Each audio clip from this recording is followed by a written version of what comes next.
ప్రియ ఒక నిమిషం. ఇప్పుడు చెప్పమ్మా, నిన్ను కాపాడింది అతనేనా?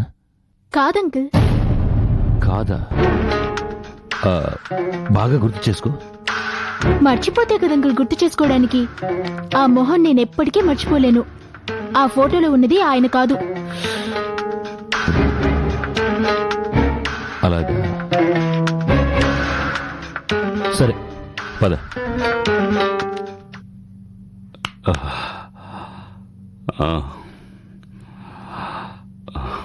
ఏంటి నా త్వర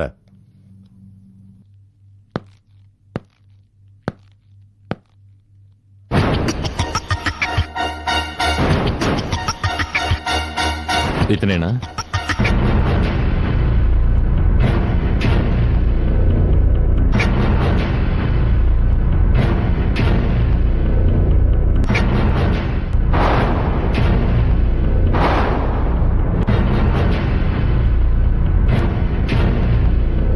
కాదు సార్. ఖచ్చితంగా చెప్పగలవా? అవును సార్, ఇతను కాదు. సరే, నువ్వు వెళ్ళమ్మా, నీకేం భయం లేదు. అలాగే సార్. నేను రేపు వచ్చి మాట్లాడతాను.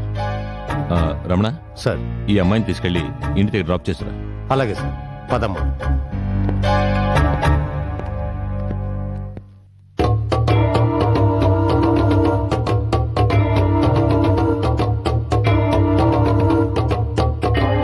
రంగస్వామిని ఎవరో కిడ్నాప్ చేశారు. ఆ సంగతి నీకు తెలుసా? నేను లాకప్లో ఉన్నాను కదా సార్. ఈ మధ్య చాలా మంది జైల్లో ఉంటూనే చాలా ఘనకార్యాలు చేస్తున్నారు. లాకప్లో ఉండి చేయించడం పెద్ద కష్టమేం కాదు. సార్, ఎండీని మర్డర్ చేశారు. సార్, ముందు పూజ, ఆ తర్వాత రంగస్వామి. ఐ థింక్ ఆ హంతకుడి నెక్స్ట్ టార్గెట్ నువ్వే. సార్, మీరే నన్ను కాపాడాలి సార్. నిన్ను కాపాడాలంటే నీకు తెలిసిందంతా నాకు చెప్పాలి. నాకు తెలిసిందంతా మీకు చెప్పాను సార్. ఎందుకంటే నాకేం తెలియదు సార్. సరే, రవీంద్ర ఎలాంటి వాడు? రవీంద్ర ఒక ఆఫీసులో పనిచేసే ఆయన గురించి నాకేం తెలియదు సార్. ఎండీ చేసే వెధవ పనులన్నీ రవీంద్రకి తెలుసా? ఆ విషయం నాకేం తెలియదు సార్. ఎండీతో ఎప్పుడైనా రవీంద్ర గొడవ పడేవాడా? అసలు రవీంద్ర గురించి నాకేం తెలియదు సార్. ఎండీ చెప్పిన దాన్ని బట్టి చూస్తే అలాంటి గొడవలేం వారి మధ్య లేవు. సరే, ఎండీకి ఎవరైనా శత్రువులు ఉన్నారా? బిజినెస్ చేస్తున్నాడు, అందులో అడ్డదారిలో చేస్తున్నాడు. శత్రువులు ఉండొచ్చు, కానీ ఏదీ నాకు ఖచ్చితంగా తెలియదు సార్. సరే సార్, కోర్టులో నాకు తెలిసిందంతా చెప్తాను, నన్ను వదిలేండి సార్. బయట హంతకుడు నీకోసం ఎదురు చూస్తున్నాడు, నిన్ను వదిలేమంటావా? అందుకని నువ్విక్కడే ఉండు, ఇదే నీకు సేఫ్టీ.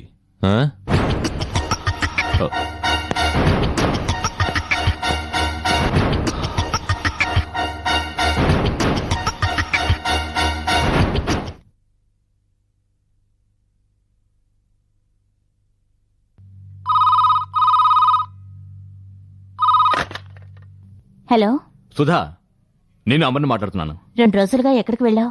ఎన్నిసార్లు ఫోన్ చేసినా నీ ఫోన్ దొరకలేదు. ఊరెళ్ళాను సుధా. ఫోన్ ఆఫ్ చేసి ఇంట్లో పెట్టేసి మర్చిపోయి వెళ్ళిపోయాను. ఈ మధ్య నువ్వన్నీ మర్చిపోతున్నావు. ఇలాగైతే ఏదో ఒక రోజున నువ్వు నన్ను కూడా మర్చిపోతావు.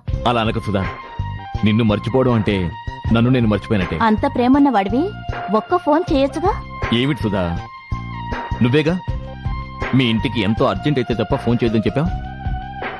2 రోజులు ఊర్లో లేనుగా, విషయాలు తెలుసుకుందామని ఫోన్ చేశాను.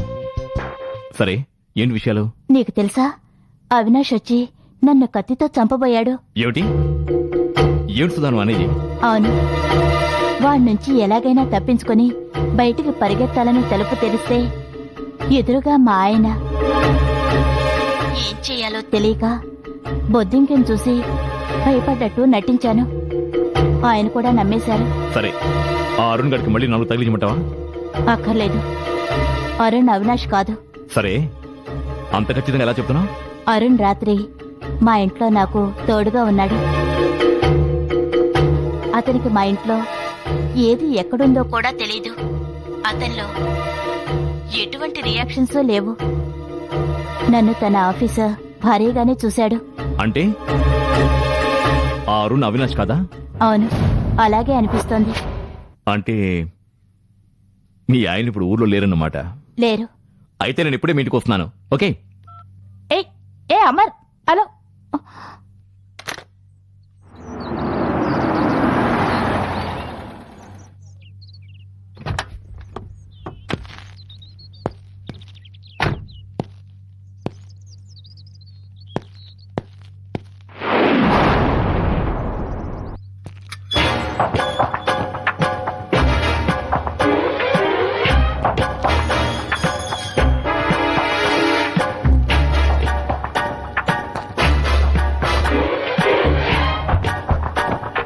ఛ!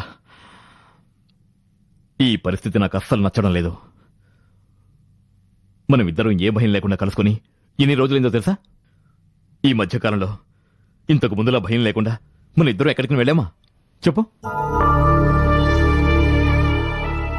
ఎంతసేపు కలుసుకోలేదు, తిరగలేదు. అదే నీ బాధ. కానీ ఒక్కసారన్నా నేను పడుతున్న కష్టం గురించి, నేను ఎదుర్కొంటున్న పరిస్థితుల గురించి అస్సలు నువ్వు ఆలోచించవా? నీకేం కష్టం సుధా?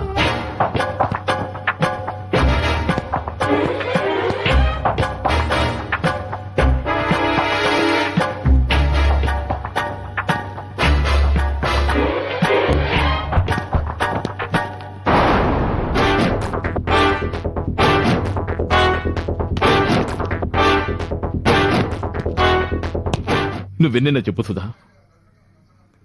ఇంకా నాకు ఇలా బతకడం నచ్చడం లేదు. మనం పెళ్లి చేసుకోవాల్సిన వాళ్ళం కదా. ఏమిటి సుధా, ఏంటి అలా చూస్తున్నావు? అవును సుధా, నిన్ను వదిలి నేను ఉండలేకపోతున్నాను. జరిగేదంతా చూస్తుంటే మనదేదో అక్రమ సంబంధాలను, నేను నీ దొంగ ప్రియులను అనిపిస్తోంది. ఈ పరిస్థితికి నా మీద నాకే అసహ్యం వేస్తోంది తెలుసా?